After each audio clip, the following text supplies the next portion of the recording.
গধূলি ৫ বজাত আৰু ৰাতি ৮ বজাত। ইয়াৰ উপৰিও দিনৰ ১১ বজাত সগৌৰৱে চলি আছে তৃতীয় সপ্তাহৰ বাবে অসমীয়া কথাছবি কৃপাজ্যোতি। শ্ৰদ্ধাৰ ৰাইজসকল, অহাকালিলৈ প্ৰাইভেট এণ্টাৰটেইনমেণ্টৰ ককা দেউতা নাতি আৰু হাতী দুই জীৱমুক্তি লাভ কৰিব। গতিকে কালিলৈ ৩ জুলাইৰ পৰা নাজিৰা বোলছবি গৃহত আপোনালোকৰ উপস্থিতি কামনা কৰিলোঁ। চিনেমাখনত আমাৰ জনপ্ৰিয় অভিনেতা প্ৰাঞ্জল শইকীয়া, যতীন বৰা, আদিল হুছেইন, উৎপল দাস, প্ৰীতি কংকনা, জ্যোতি পৰাশৰ আদি বিভিন্ন অসমীয়া ছবি জগতৰ কলাকুশলীসকল জড়িত হৈ আছে। আপোনালোকক আমি নাজিৰা বোলছবি গৃহৰ তৰফৰ পৰা আমন্ত্ৰণ জনালোঁ।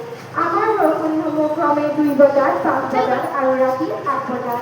ইয়াৰ উপৰিও দিনৰ ১১ বজাত সগৌৰৱে চলি আছে তৃতীয় সপ্তাহৰ বাবে অসমীয়া কথাছবি কৃপাজ্যোতি। শ্ৰদ্ধাৰ ৰাইজসকল, অহাকালিলৈ প্ৰাইভেট এণ্টাৰটেইনমেণ্টৰ ককা দেউতা নাতি আৰু হাতী দুই উপমুক্তি লাভ কৰিব।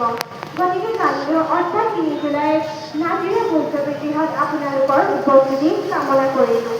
চিনেমাখনত আমাৰ জনপ্ৰিয় অভিনেতা প্ৰাঞ্জল শইকীয়া, যতীন বৰা, আদিল হুছেইন, উৎপল দাস, প্ৰীতি কংকনা, জ্যোতি পৰাশৰ আদি বিভিন্ন অসমীয়া ছবি জগতৰ বহুতো কলাকুশলী জড়িত হৈ আছে।